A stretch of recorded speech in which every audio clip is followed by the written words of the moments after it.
and just want to talk a little bit about some comments that I had on a video or two recently. I had some people talking about the fun that they're still having with alcohol, or I had one actually tell me that he was thinking about going back to drinking. That drinking was never really a problem for him. He just spontaneously got sober or quit drinking 6 years ago, and he's talking about going back to it. So I just had a little bit to comment on there, and just kind of give him something to think about. I mean, he spent time watching my video, so maybe he was looking for some feedback. But at the same time, I don't know. It did help me come up with a title, at least for this. Really kind of question: is drinking fun for you anymore? Is drinking something that you enjoy doing? Are you questioning your drinking? Uh, if you're new to the channel, welcome. My name's Josh, living life alcohol free. And if you're returning, thank you so much for subscribing and watching and coming along with me on this journey. It's been awesome.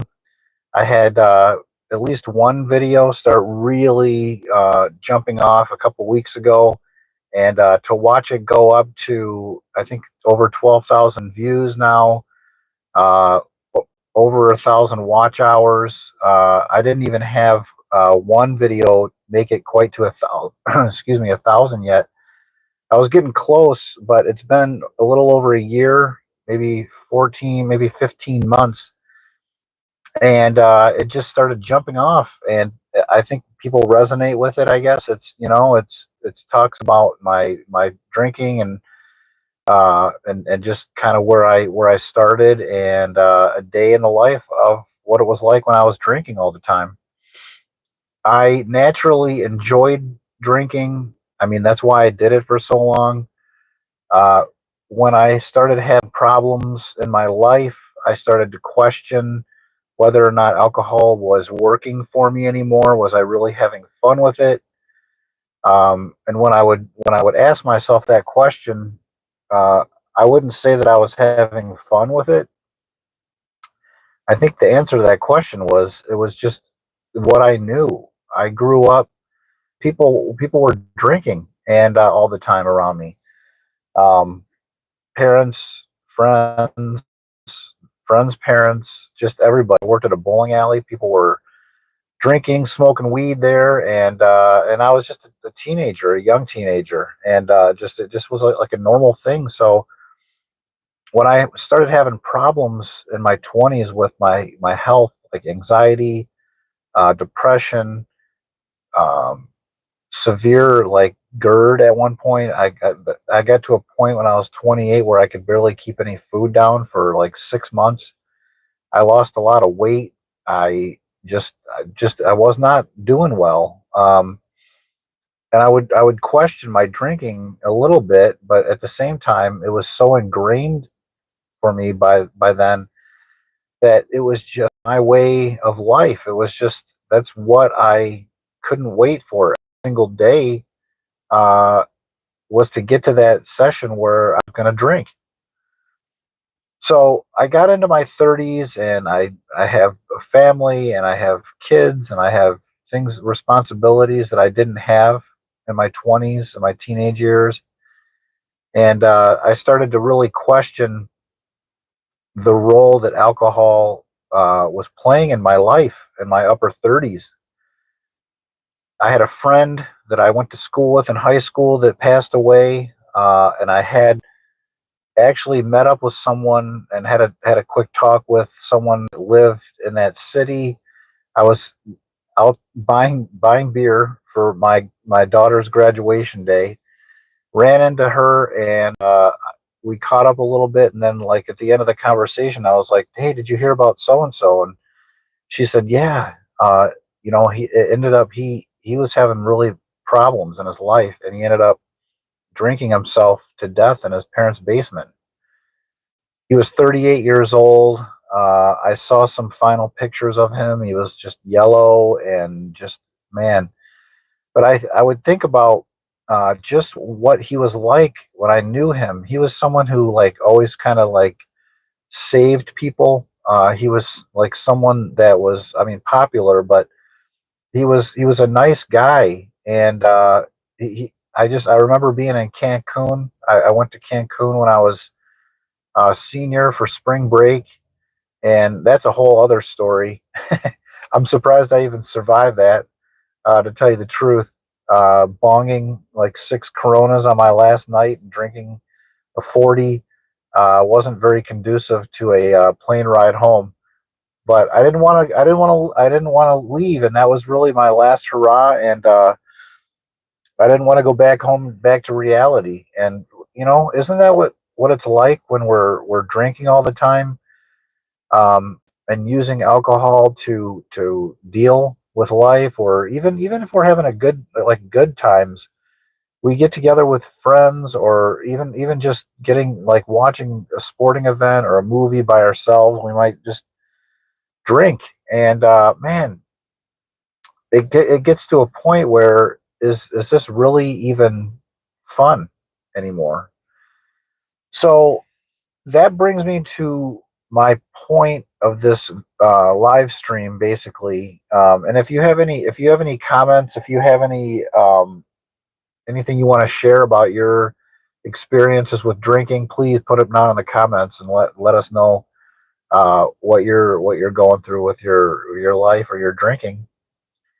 But when I got to a point where I quit in 2020, I was able to find some clarity in the first couple weeks, especially after like into the second week, because I got to day 9, my record of being alcohol free. Before that, since I was 19, the longest I really went was like eight days. I think was the longest. And I always had times where I'd give it up for like 2 or 3 days, maybe a week, because I had such a bad hangover. But it was never more than like a week. And but I made it to 8 days, like in 2019, and my therapist that I had was really excited for me. I lost weight. I was down to my lowest weight in like 10 years, and I was feeling good. Uh, so good that I drank the next day, and I kind of ruined my my new record. Uh, and that was that. So I was back in that cycle for another year. But I quit this time in 2020, and I went uh, to day 10, day 9. I think it was 9 was my record. So I made it to day 9, and once I made it to 10, and I kind of was reading that, like, I was always worried about alcohol withdrawal symptoms because I was drinking so much at the beginning of the pandemic, that when I wanted to bring up something else about the pandemic later, so please remind me. I had somebody comment that they've been drinking for 5 years, and I think that might have been like at the beginning of the pandemic, but I haven't heard back from her. So I'm hoping to hear back from her about that. But she's been struggling since she started drinking 5 years ago, and she was 40 when she started, and now she's 45. And that just goes to show that any of us are susceptible to addiction, to problems with drinking. So I quit. I was on day 10, and I read that somewhere that the alcohol is like out of your system after 10 days. So I made it to my longest was 9 days. I made it to 10 days. I feel like I got it all out of my system. And I made it, uh, when I had my therapy visit, my first visit was on day 8, and I was going to drink on that day. I planned on it. And I got home and I didn't drink. Um, Thankfully, by the grace of God. And that was like the hurdle. That was the first hurdle. But day 10, and then a little bit further, so like say 10 days to 2 weeks, uh, I started to notice that I was like my skin was better, like clearer. Um, I wasn't having the urges to drink because I felt like I just felt better, and I felt more like I felt like I accomplished something by getting through to the longest I had ever been sober. And I just felt like that getting through that urge and that trigger kind of set me on a path of really like looking back at my drinking every single time I would think about alcohol, and I would think about like a few weeks before I quit drinking, how I would just be sitting there and wasted after 4 or 5 hours of drinking, and think, is this it? I mean, this can't be it. Now, I had the pandemic going at that time, and we all lived through that, so we don't need to rehash that. But there wasn't any sports, there wasn't any like movies new coming out because they no one was making new movies, no one was playing sports, and those are a couple things that I would normally do while I was drinking at home. And I so we didn't have that. So, I the last thing I remember watching before I quit drinking was Tiger King, and that that was it. And then that was like the last new thing for a little bit of time. Anything that interested me. So I remember sitting there for a couple days, getting wasted and thinking, man, there's nothing to do, and I'm just drinking. It gave me an opportunity to sit there and do nothing, and really think about how I felt being drunk. And the answer to that question was, do I feel good? The answer is no.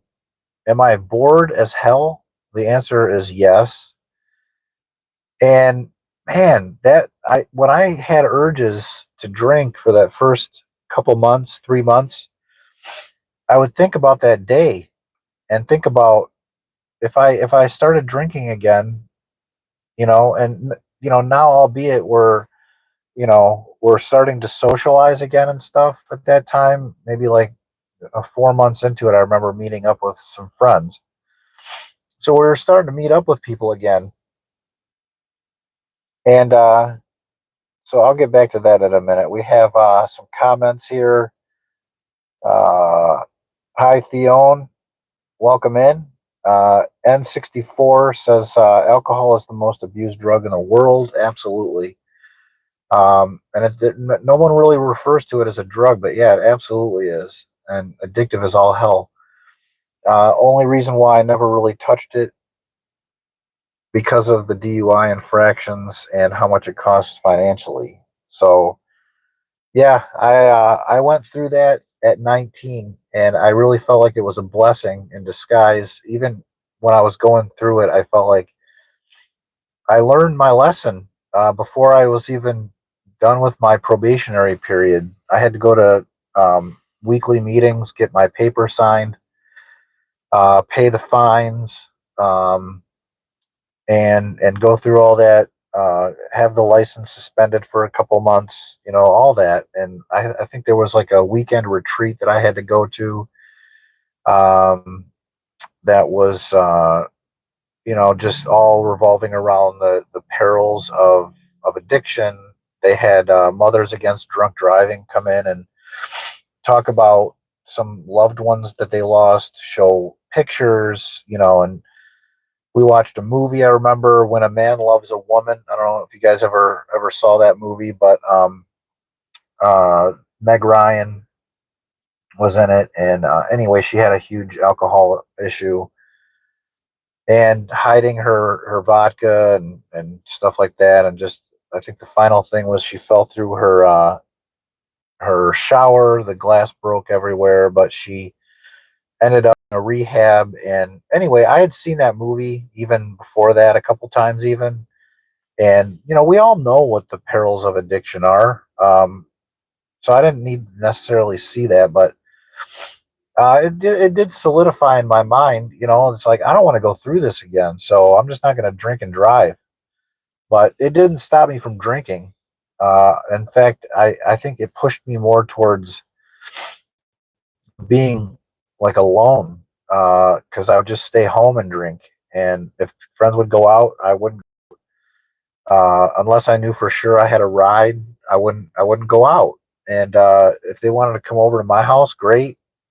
We can drink at my house, have a bonfire or whatever. But I wasn't really going out anymore, and that just made me isolate even more and lead me into more of an addiction with alcohol. And yeah, so I feel your pain. And Theon says, I'm young to drink, so I've never had any and don't plan to. That's a good idea. Yeah. If you don't, yeah, it's best in this to not turn to it. I mean, like I said, I never considered anything uh, until I was like almost 16. I might have been like right at that age where I was just getting my license when I started drinking. Um, but I know I think I was 15 because I was a freshman in high school, and that's really when I just there was just a lot of that adolescent stuff going on, and just friends coming and going, relationships ending. My parents got divorced like a year before that. Um, there was I don't know, just a lot of whatever, a lot of stuff. And I turned to alcohol to cope, but I didn't really have, like, my mom was starting to drink after the divorce, and there was always beer in the house. And the boyfriend that she was with was a drinker and probably did more than just drink. I don't know. I tried not to pay too much attention to that, but I really didn't start drinking that right away that year. But I remember always them having 12 packs of beer in the fridge, and just drinking. And a couple of our neighbors, they were like drinking guys. They were always hammered and like slurring their words and just stumbling around. And I'm like, man, that's never gonna be me. That's not. I can't live like that. How can they live like that? But as time went on, that relationship ended. My mom and that guy, and then she ended up dating for a while, for like a year, and there was always like guys coming in and out of she was going on dates. I don't know, it was just weird. It was a weird period of time. I was working in a bowling alley. Everybody there was drinking and smoking all the time, weed. And I uh I I was like, I might as well just drink, you know? Uh and so that's kind of how I might as well try it. And my best friend, had a sister who was over 21. She always had like fridge full of beer and a liquor cabinet full of liquor. And they would go out of town on the weekends, maybe like once a month. So my friend and I would go over there, drink their beer, and stay the night. And so it started like that, innocently. We would have maybe like two or three drinks and feel, you know, wasted after just two or three. But we're only 15, 16 years old. Um, and then, but fast forward a few months or later that year, and that two or three ends up at like six, and it's on the weekends, every weekend, instead of like once a month.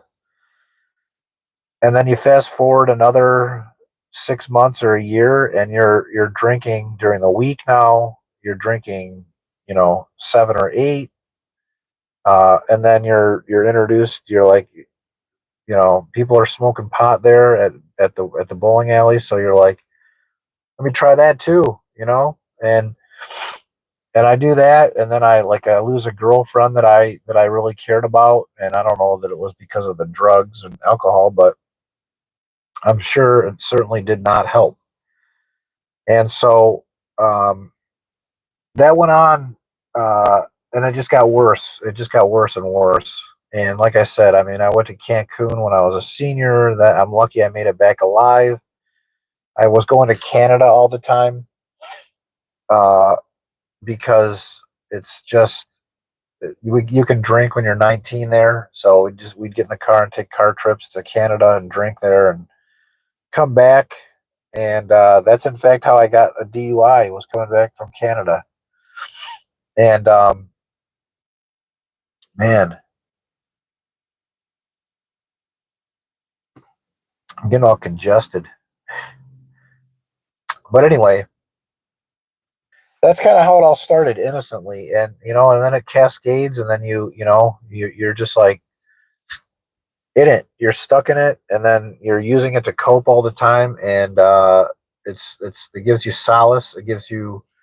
Um, it gives you it seems like it's giving you what you craved, instead of like actually working through my problems, which is what I uh, wanted to do. I just wasn't necessarily able to, and that's kind of when I knew that it was a problem. I never considered myself an alcoholic, a binge drinker for sure, because once I planned on my binge session, I would be in it for the entire day or night or whenever I'm starting. I'm not just going to have one drink or two. It's going to be until I go to bed. And that's really when I knew that, it's like this is my life. And that went on for a long time. So but fast forward and back to my original sobriety helped me be able to see that alcohol wasn't fun for me anymore. Is that I had that opportunity to, during the beginning of the pandemic, to sit and just sit inebriated and not have anything to do. And I think when I started reading This Naked Mind by Annie Grace, and she had a similar philosophy of, hey, don't beat yourself up over drinking, um, but sit like you normally would just sit at home, but don't do anything that's like stimulating. Don't like certainly don't go like do this at a party or something, but in your normal setting, sit, drink one after another like you normally would do, but don't do anything. And she actually filmed herself. Uh, and I don't know that she ever showed that video. It would be interesting to see if she ever showed that video publicly. But she said she drank like a bottle of wine after like 4 months of not drinking, and filmed herself drinking that bottle of wine and just watching herself get more and more sloshed.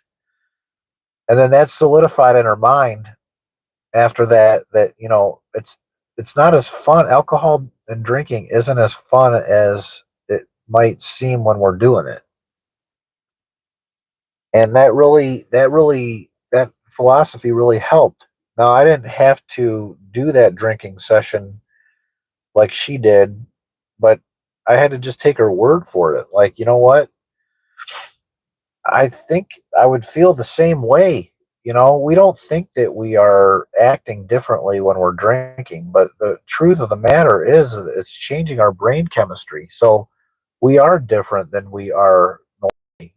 Um, and maybe different levels of that. I had one person comment the other day that he only drinks on Friday nights after work. And he was starting to unwind. He'd feel good after a few drinks, a few beers, watch his kids play on the play structure. And but then their kids, his daughter would want him to play, and then he'd feel irritated, and then he'd not want to play because he was tired, and then he'd start acting irritable and start um saying things that he might normally not say, and being irritated. And it's like it take even though that's only 1 day a week, it reminds me of I used to watch a lot of movies. I still do watch quite a few, but not as many as I did as a drinker. Because, like I said, that's one of the things that I did. But Denzel Washington played this character, and he would drink on Friday nights only. But he would drink like 2 pints of gin or whatever it was, and then he would act like a fool to his wife and those around him, his son, I think, and to a point where it was like he pushed everybody away. And it's like that reminded me of that. Like, even if it's 1 day a week, it's still, if it's causing you a problem, it's worth looking into and trying to do something different on that Friday night. In my case, it was like 5 days a week, so I needed to find something to do every day. But my day was always on repeat. It was like if I felt good enough, I was going to be drinking all day. So that's just how it went. But changing those thought patterns was the biggest thing. And then, like I said, uh, looking back on that boredom when I was drinking, and remembering that, and then also remembering how I felt the next morning. So if I'm bored while I'm drinking, and I don't even really like being buzzed anymore, then I'm paying a price on top of that for the next day.